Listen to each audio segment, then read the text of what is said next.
profoundly disturbing conclusion. I believe that an elite group of people and the corporations they run have gained control over not just our energy, food supply, education, and healthcare, but over virtually every aspect of our lives. And they do it by controlling the world of finance, not by creating more value, but by actually controlling the source of money. When I followed the money, I found that it took me up the levels of a pyramid. Here we are at the bottom level going about our daily lives. Above us is government, people who are given a monopoly on force and use it to tax and control us whether or not we agree. But who controls them? At the next level are the corporations. Many would say that it is now corporations and not nation states that rule the world. They call it a corporatocracy. To acquire the world's resources and control the markets, this corporatocracy must have access to cheap money. The big corporations get their loans at special rates from the big banks, which means that those who control the major banks, the moneyed elite, ultimately control the corporations. As I've followed the money, I've learned that almost everything I once believed about money is simply not true.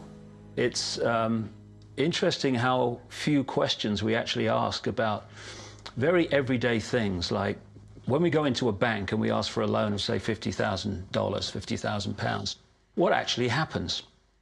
You see, most people live their lives based on a kind of vague image of what happens.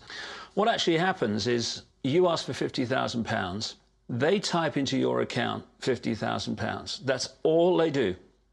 They don't mint any coins, they don't print any money, they don't move any precious metal anywhere. They just put £50,000 into your account on a computer screen. From that moment, you start paying interest on money that has never, does not, and will never exist.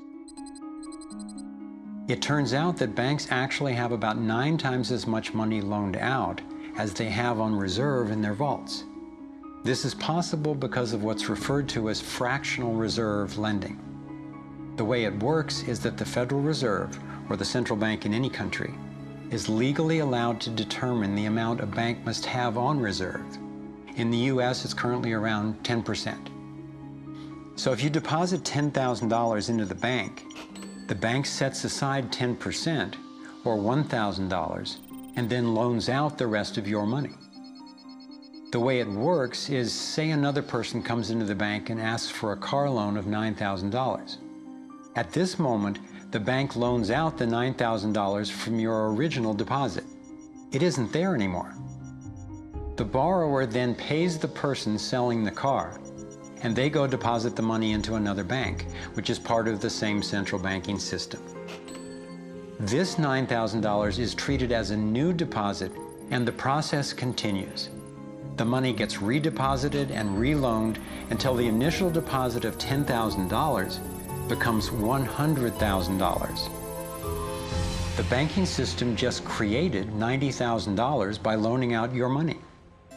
Apparently it began with the goldsmiths in the 17th century, when people were trading in gold.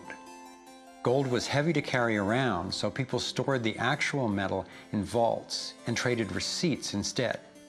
Those receipts were the first paper money. Since only a few people would withdraw their gold at any given time, the vault owners, basically the new bankers, began creating receipts for more metals than they actually held. They loaned out those receipts and charged interest on money, gold, that they didn't really have. That's how our so-called fractional reserve system was born. In this system, the bankers get to make up money out of nothing, while the rest of us have to work hard to earn it.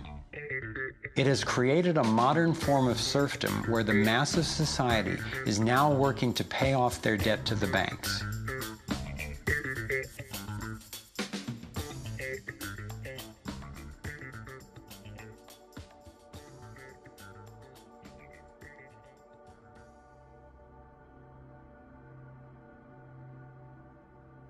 Under this fractional reserve scheme, we inevitably become debt slaves to a ruling class of financial elite, not because they are better or smarter than anyone else, but because they have rigged the system to benefit themselves at the expense of most people on the planet.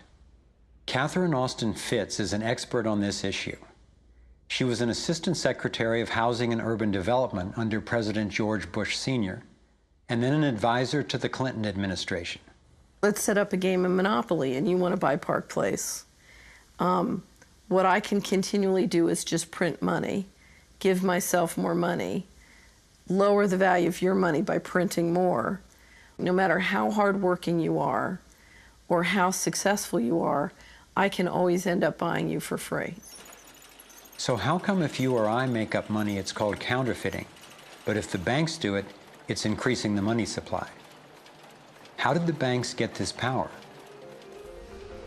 This is Jekyll Island, where in 1910, representatives from the Rockefellers, Rothschilds, Morgans, and other private bankers gathered secretly to draft the legislation that would create the Federal Reserve. Ed Griffin literally wrote the book on what happened at Jekyll Island. Central banks are banking cartels which have gone into partnership with the respective governments in the countries where they operate. And they've been given monopolistic power over the creation of the nation's money supply. That's what the politicians handed to them as a gift, you might say, for the partnership. Now, in return, what did the bankers do for the politicians? They promised to create money out of nothing, now that they've got this legal power to do it anytime the government needs it. And since 2008, we've witnessed the greatest fake money printing run in recorded history. This financial sleight of hand disguises the costs, hides who's to blame, and leaves us as debt slaves working to pay off the bill. I found it revealing that in the same year the Federal Reserve was founded, 1913, the Internal Revenue Service was also established. An income tax was then instigated so you and I would have to pay the politicians' debt plus interest to the bankers. The problem is we have a privately owned central bank system in the United States disguised as a government-owned system. Now, if you look in the telephone book here in the Washington, D.C. area, you look up for Federal Reserve in the blue government pages, it's not there. It's in the white pages right next to Federal Express. It's a privately owned central bank. What is the proper relationship, what should be the proper relationship between a chairman of the Fed and a president of the United States? Well, first of all, the Federal Reserve is an independent agency, and that means basically that there is no other agency of government which can overrule actions that we take. There is no other agency of government which can overrule actions that we take. We have a private bank that prints money on behalf of the Treasury. The Federal Reserve prints money on a debt-based system which creates scarcity. But it puts a group of insiders in a position of having access to all the data about the economy when we don't. So you have a small group of bankers who understand the data on how the money works in the economy, and it gives them the ability to print money in a way that the insiders are protected and everybody else is drained. Catherine went on to compare a healthy economy to a vibrant torus, balanced, freely flowing, and energized throughout, in contrast to what's happening in our current economy. What you have is a system that's very dynamic, and it's trying to optimize. But intertwined in the core of it, you have a tapeworm. The way a tapeworm works in your body is it injects a chemical into your body that makes you crave what's good for the tapeworm and bad for you. You have a parasite that's very much manipulating and engorging itself at the expense of the whole. We live in a tapeworm economy where the financial elite are the tapeworm and they're feeding on us. And they don't like it when people blow their cover. After Catherine began exposing government corruption at the highest levels, the FBI raided her company and seized its assets. She was dragged through the courts for 10 years before being found innocent. So we've got the Federal Reserve, a privately owned corporation with a monopoly on creating money, but with no accountability, backed up by a government with a monopoly on force. The country got sold on the Fed as an institution that would help stabilize the economy and remain independent of politics. But in fact, in close to a century of existence, the Federal Reserve has done just the opposite. Since they took charge, we've been robbed through inflation, and the purchasing power of the dollar has declined more than 96%. And the wealth gap makes it clear most of the money is going to a very few.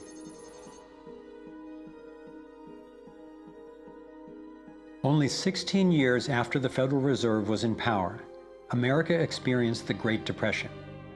My research revealed that before the big crash in 1929, the elite bankers pulled their money out of the stock market. After the crash, they used that money to buy up cheap stocks and smaller failing banks for pennies on the dollar. Among the bankers who consolidated their wealth this way were the Rothschilds, Rockefellers, and Morgans. A similar scenario played out in the 2008 financial collapse, with the same bankers benefiting. In the years leading up to the collapse, the biggest banks, including Bank of America, Citigroup, and Chase, controlled by the Rothschilds, Rockefellers, and Morgans, were bundling and trading bad loans that they knew would eventually fail. It's like putting rotten oranges in a box and selling them as grade AAA. The bundlers of the debt knew it was only a matter of time before someone would open that box and see that the content was worthless, since they were the ones who packed the boxes in the first place. When the rotten oranges, what we hear about as unsound loans, derivatives, and credit default swaps, were finally discovered, everyone was impacted. People lost their homes, their jobs, their businesses, and their retirements. Meanwhile, the biggest banks who created the problem in the first place were the ones who got bailed out. Why's that? Why would the Federal Reserve give trillions to the banks, even though the majority of Americans were against bailing them out? And why not help those most in need rather than the perpetrators of the financial collapse? My research led me to believe that the same people who created the Federal Reserve, the Rothschilds, the Rockefellers, and the Morgans, still control it, and they use this scheme to bail themselves out at our expense. Many of the banks created are still the most powerful lobby on Capitol Hill, and they, frankly, own the place. I'm convinced that the near collapse of the economy in 2008 resulted from an orchestrated pump and dump scheme designed and executed by the big bankers to consolidate wealth and power. David Icke explains how he sees the Federal Reserve rigging the so-called business cycles. Stage one, it's like throwing a fishing line out. Stage one, you put lots of money, units of exchange, into circulation. You do this by pushing interest rates down, by making lots of loans. This is the part of the cycle we call a boom. Because there's lots of units of exchange in circulation, there's lots of money changing hands. That generates lots of economic activity. That generates jobs. And as more and more money is spent, there's more demand. So companies take out more loans of fresh air money to increase their production. People get confident in their everyday lives. Hey, you know, I work for this company, they've got lots of orders, it's really going great, my job's safe, I tell you what, we can have a bigger house. Then they start to change it. What they do is they pull the fishing line in. They push interest rates up. Now, fewer people, are taking out loans, and they make the criteria for having a loan from the bank stronger anyway. And also, now, as interest rates have gone up, a larger part of people's income is going to pay back the extra interest and not being circulated in buying things. Suddenly, there's nothing like as much money in circulation, and therefore, fewer things are being bought. Companies start to go down in terms of their profits. They start to shed jobs, and they start to go out of business. People lose their jobs, they can't pay the mortgage anymore of the big house they took out in the good times. Now what the banks are doing is starting to reel the fishing line in, because as they go bankrupt, companies and individuals, the banks get the real wealth, the property, the land, the resources that they had signed to them for lending merely figures on a screen. Now, this economic cycle of fishing line out, fishing line back, lots of units in circulation, pull them in, has been going on for centuries. And what it's done, it's